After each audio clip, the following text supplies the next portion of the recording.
Hello，大家好啊！今日我想介紹嘅係台灣合歡山。今次想行嘅係主峰，全程只要1個半小時就可以睇到雲海、雪花，仲有群山同埋梯田。我覺得係好值回票價嘅。第一次挑戰台灣8嶽，選擇合歡山嘅原因係因為佢唔使事前申請，而且台中去只要3個半車程，規劃比較簡單輕鬆，冇壓力。但係佢景色絕對係比我想象中更壯麗，完全係意外之喜嘅。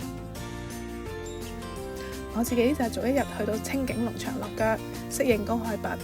因為合歡山有成海拔3000幾米，有啲人可能會出現高原反應。清境農場每日有3班車可以由國民賓館去到合歡山上面，車程大概1個鐘。去合歡山主峰就要由武嶺站下車。而家係2月中，依然見到附近嘅樹被白雪覆蓋。落車之後往回走大概5分鐘，就會見到主峰嘅入口。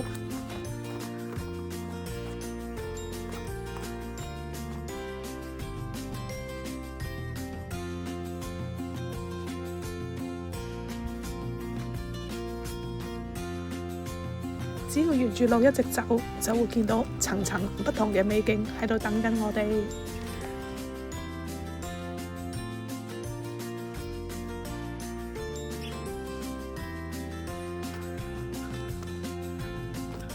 雖然陽光普照，但呢度只有0度，加上風好大，又高海拔，絕對要着夠衫。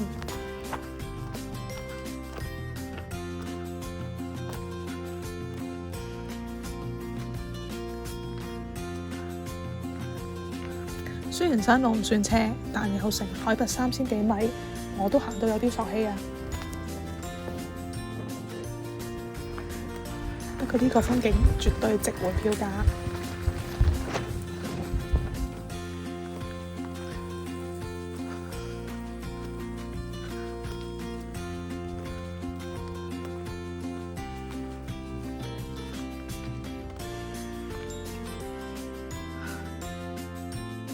行咗半個鐘，已經離山頂不遠啦。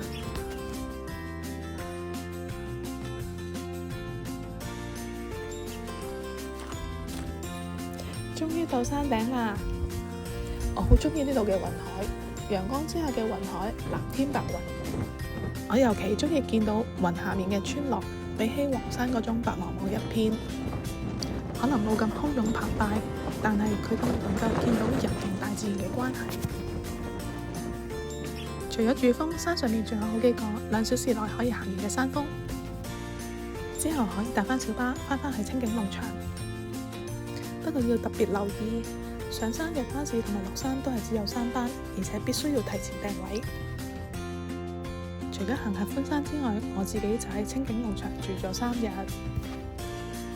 坐喺自己露台飲住咖啡就可以欣賞群山峻嶺，又係另一個舒服嘅體驗。